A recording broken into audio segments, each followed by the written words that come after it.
Hello, everyone, and welcome to another episode of Founders Grid, sponsored by Gaper.io. Today we have Brayden Burns. Brayden Burns is an experienced professional who helps companies hire remotely. Brayden, welcome to the show. Hey, thank you. Thank you for having me and invite me to the show. So, can you give us a brief background about what you've been doing recently and prior to this? Yeah, absolutely. So, for the past about year and a half, I've actually been working with a company called HireVue, and HireVue, their whole goal is aiming to help companies make smarter hiring decisions, and do that virtually. So, entering the whole world of virtual interviews, which is sort of a new environment to many. So, I work in a sales capacity for them, and I have been, like I said, for about a year and a half. But prior to that, I was working for another company that in the ERP space. If you guys are familiar, if anybody's familiar with ERP, it's really expensive record keeping and supply chain software. I spent about a year there, and it was a good experience. It just wasn't one that was for me. But prior to that, I spent probably the longest stretch in the recent years of my career. I spent about 4 years consulting with companies on sales and marketing strategy. And so all through that, I've kind of been in and out of the remote.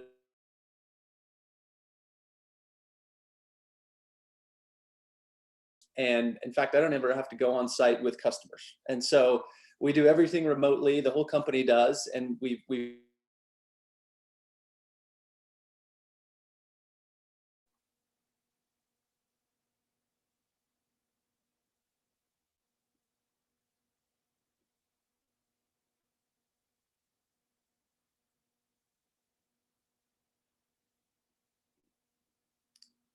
So, which brings me to my next question in regards to doing sales remotely.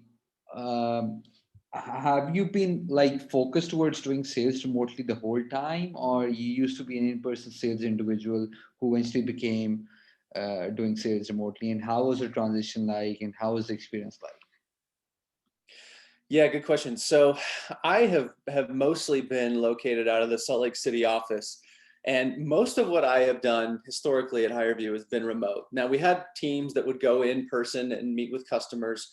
But even then, it was still somewhat few and far between, right? You have to balance travel with opportunity. But in the whole shift to virtual and how every company has really been forced to do that, it's been kind of interesting to see the transition and how things have played out. So I always laugh when we get on a call with maybe a VP of HR, right, who's a common person that I would work with, and they've got kids running around in the background, or they've got big bulky headphones on, things that you wouldn't typically expect. And so it's been a little bit of a shift in that way, but it's something that everybody has adopted, and so it's become really the new norm. That I hate to say that because everybody says that and uses that word, but it's been an interesting shift. Now, like I said, because I've been essentially fully remote in a lot of ways, because I have calls with customers or prospects, that is, and customers as well, remotely. But because we don't have the team that goes in person, we've kind of been forced to adapt to a new strategy about the way that we meet with customers and prospective customers, and how they go through their life cycle with us, right? And how they buy from us. I think everybody is kind of in the same boat in a lot of ways, but it's kind of been an interesting journey as even I shift from, we'll say mostly remote to fully remote. So, which brings me to the next question in regards to uh, how have you seen the difference, in the teams transitioning and learning how to hire smartly remotely? And what are the learnings that you can share with us? What are the key tricks and things like those? Yeah, so one of the interesting things, so kind of when I was initially, one of your questions was, what have I been doing? And I kind of talked about what HireVue does, but to kind of give a little bit more context to that, HireVue is a platform that helps people make smarter hiring decisions. And so being able to interview candidates remotely, and the best way to explain it is if you think of Microsoft Teams or Zoom, but purpose built for interviewing, that's essentially what the basis of what HireVue is, right? And so now when you move into a place where companies are forced to even interview people remotely, they kind of have to figure out how to do that, right? How logistically to do that, how to do it smarter, and does the environment look the same as it used to? In other words, we used to be really focused on, historically, I'm talking the global world of recruiting, persona in terms of, how people present themselves, which is still important. Don't get me wrong, that's still important.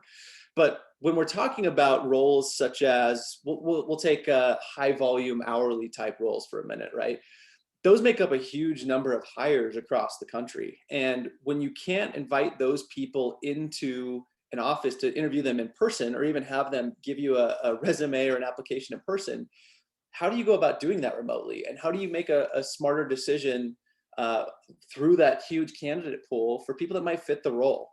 And that's really what HireVue does. So it tries to take away some of the legwork that could be used, I guess, or could be employed in trying to figure out who fits.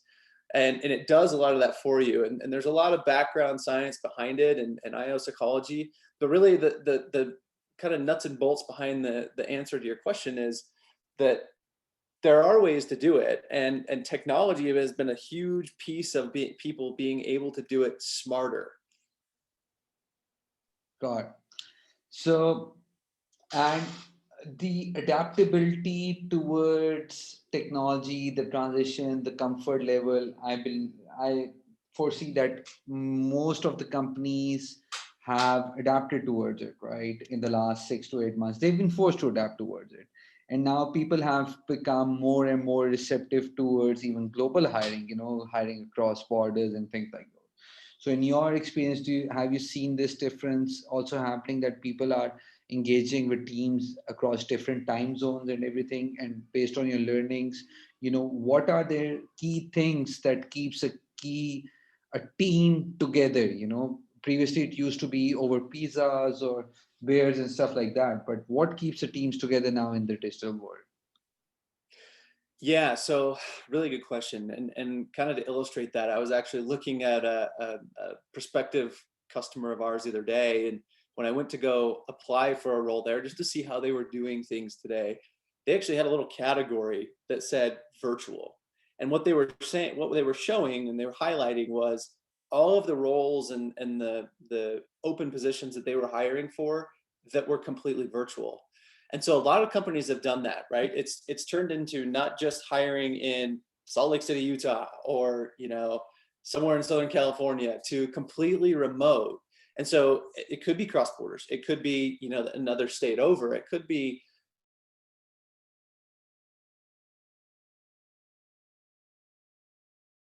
to adapt, and where there's a higher number of job seekers, and so talent in general is just harder to find. And so they have to kind of look outside the box a little bit and figure out ways to identify candidates otherwise, and whatever geography they might be. Now there's some industries that can't ever really go remote, or I guess some roles I should say. You think in the instance I gave earlier of some of those hourly roles or some customer service type roles, those will never really fully be remote, but some of them will, right? If you're talking customer service in terms of call center, you could certainly be in a call center, but you could also be remote just as easy. And a lot of companies have done exactly that. But then you start to, ask the question of how do you, I guess, bond as a team? How do you connect as a team? And it's definitely a lot harder. I know that for me, I'm a social guy, right? And so shifting from being able to walk down the hallway to somebody else's desk and say hello and ask them how the weekend was and how the family is, turns into something like a Slack call or a Teams call. And I remember when I first went virtual, I used to call people on my team and even people that weren't on my team that I used to chat with in the office. And I think some people thought it was disingenuous at first because it wasn't something that we were accustomed to, right? It wasn't something that you would normally do, just call somebody and chat. But at the same time, how do you connect? and how do you have that human connection? And that was a little bit difficult to kind of gather. I think companies at large have to figure out how to do that better. And I think it gets exponentially harder the bigger the team gets. And so it's a challenge that I think that we've all got to figure out how to do. I don't necessarily have the answer, but I know that that's been something that I myself and others on my team have tried to do to adopt and kind of adapt. So, which brings me to my next question in regards to better productivity personally, so since the pandemic, you mentioned that you're a very social guy, right? For me it's the same, right? But due to pandemic, we've all been forced to stay at home, right? So what personal different routines you've adopted in your daily routines that make you much more productive, as well as work wise, as well as also taking care of your mental health? Yeah, and that's been a tough one, I think, for a lot of people because, for me, I had a relatively short commute, and so, for me, I out of working 100% remote, I probably gained maybe 30 or 45 minutes a day. Now that story may be different for somebody in, the Bay Area where their commute might be an hour and a half each way or 2 hours each way, or, New York City even. And so for me, it wasn't a huge impact that way, but for some people, all of a sudden they've got a lot of this extra time in the day. And that doesn't always translate into productivity, especially when, just in the case of someone like myself, I have an 8-month-old at home, right? And I can constantly hear her in the other room or upstairs. And that's hard when you try to figure in how to be productive and strategies to be productive while maintaining some of that work-life balance. And many people, their workload has gone up. I'm one of those, right? And part of that is because of the industry that I'm in. Remote hiring never went away. It just got bigger. And so I got busier as that increased. But productivity is still something that is hard to manage, even when I'm really busy, right? It's easy to walk in the other room and want to say hi to my daughter and watch her crawl and feed her lunch. But you have to figure out a way to manage the work-life balance a little bit. And what I mean by that is, maybe your day starts a little bit earlier because you don't have the commute, but you take more breaks throughout the day, for more shorter breaks to go, see your daughter or run to the store or go get lunch, those types of things that we probably, in many cases, some of those things we probably took for granted previously, right? Going to lunch, for example, talking with your teammates, but now they become almost a necessity to increase your productivity.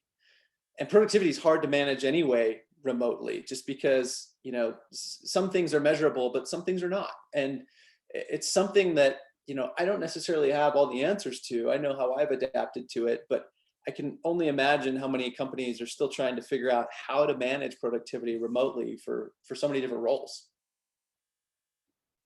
Got it.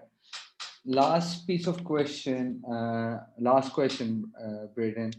What advice would you give to other individuals or youngsters who are just starting out and started during the pandemic and got hit by multiple turbulences, recession, talks of recession, and the pandemic and stuff, especially the ones who want to pursue a career similar to yours? What advice would you give to them? Yeah, so for me, I think that's actually probably an easy question, and I would say that make LinkedIn your friend. And when I say that, that doesn't have to mean I'm in the world of sales. I use LinkedIn all the time to talk to my prospects and customers. But you can use LinkedIn to build connections and meaningful connections, and especially in a world where we've been forced to become fully remote, and in many cases it's not going to go away.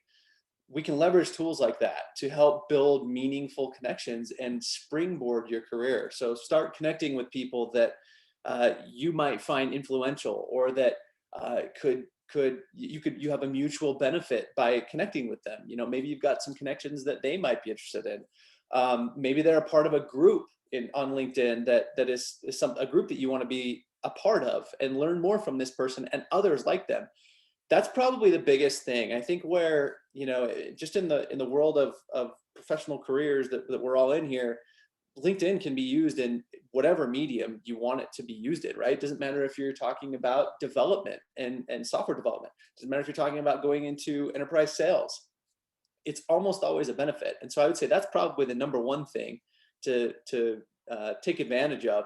And the second thing would probably be figure out a routine, if you will, that helps you be productive. Just kind of going back to your last question, people that are maybe new to this might have a harder time adapting. And I think it takes a little bit of trial and error to figure out how to operate in that capacity. And I think some of those, people that are maybe students that are coming out of school and looking for, after, following their education to get into a career, they're probably used to that to some degree, but it's very different in many cases in the professional world. And so those are two things that I would say: leverage LinkedIn for connections and personal connections and business and professional connections, but also just get into a routine. Okay, got it. Brayden, thank you so much for being on the show. I'm pretty sure we could have talked for another half an hour, but my marketing team, they just forced me to keep these podcasts within 8 to 12 minutes. Thank you so much for being on the show and take care of yourself. Appreciate it. Thank you.